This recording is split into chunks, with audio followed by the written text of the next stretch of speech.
अयोध्या राम मंदिर की प्राण प्रतिष्ठा का दिन काफी नजदीक है। इस बीच AIMIM के अध्यक्ष असदुद्दीन ओवैसी ने मुस्लिम समुदाय के युवाओं से अपील की है। दरअसल एक कार्यक्रम के दौरान उन्होंने युवाओं से कहा कि भाजपा के नेतृत्व वाले केंद्र द्वारा की जा रही गतिविधियों से सावधान रहना होगा और मस्जिद देश में आबाद रहना चाहिए। मेरे अजीज दोस्तों और बुजुर्गों और नौजवानों, मस्जिदों को आबाद रखो।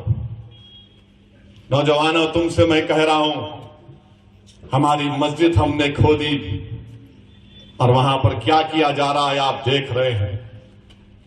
नौजवानों, क्या तुम्हारे दिलों में, हमारे दिलों में तकलीफ नहीं होती कि जिस जगह पर हमने 500 साल हय्या अल सलाह और हय्या अल फलाह की सदाएं दी, जहां पर हमने बैठकर कुरान करीम का जिक्र किया, जहां पर हमने बैठकर सलात और सलाम के नजराने पेश किए, आज वो जगह हमारे हाथ में नहीं है।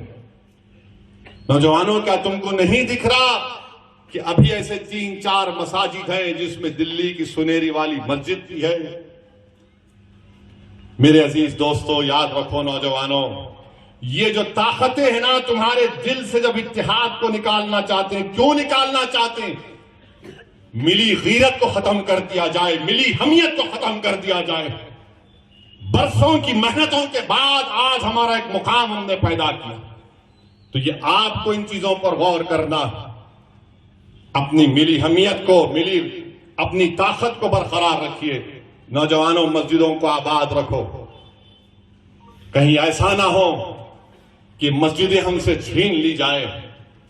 मुझे उम्मीद है कि इंशाअल्लाह ताला आज का नौजवान जो कल का बूढ़ा होगा, वो अपनी नजरों को आगे रखकर अपने दिमाग पर जोर डालकर सोचेगा कि किस तरीके से मुझे अपने आप को, अपने खानदान को, अपने शहर को, अपने महल्ले को बचाना है। इत्तेहाद एक ताकत है, इत्तेहाद एक नेमत है।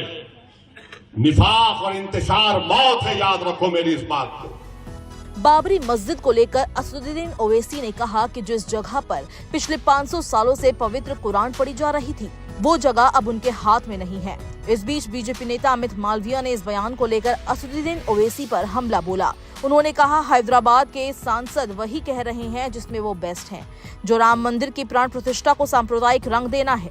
मालविया ने लिखा, 2020 में हैदराबाद में 2 मस्जिदें, मस्जिद मोहम्मदी और मस्जिद हाशमी सचिवालय बनाने के लिए ढहा दी गई।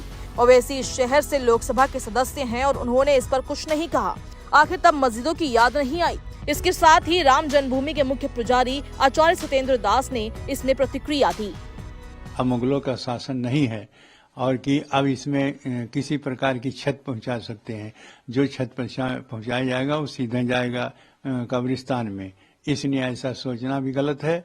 और जो भड़का रहे हैं जवानों को, भड़काए थे यहाँ जितने आए हैं यहाँ क्षत पहुंचाने के लिए, जब विवादित रामलला त्रिपाल में थे तब भी यहाँ आए थे। अब आए और सब यहाँ मारे गए और उनका कब्रिस्तान यहाँ बन गया। ऐसा जो भी इस विरोध में बोलेगा उसका केवल कब्रिस्तान बनेगा और कुछ नहीं बनेगा। रामलला का एक इंच भी कोई भी क्षत नहीं हो सकती। आपको बता दें कि अयोध्या के राम मंदिर में प्राण प्रतिष्ठा समारोह 16 जनवरी से शुरू होकर 7 दिनों तक चलेगा। अंतिम दिन यानी 22 जनवरी को सुबह की पूजा के बाद रामलला के विग्रह को मृगशिरा नक्षत्र में प्रतिष्ठित किया जाएगा।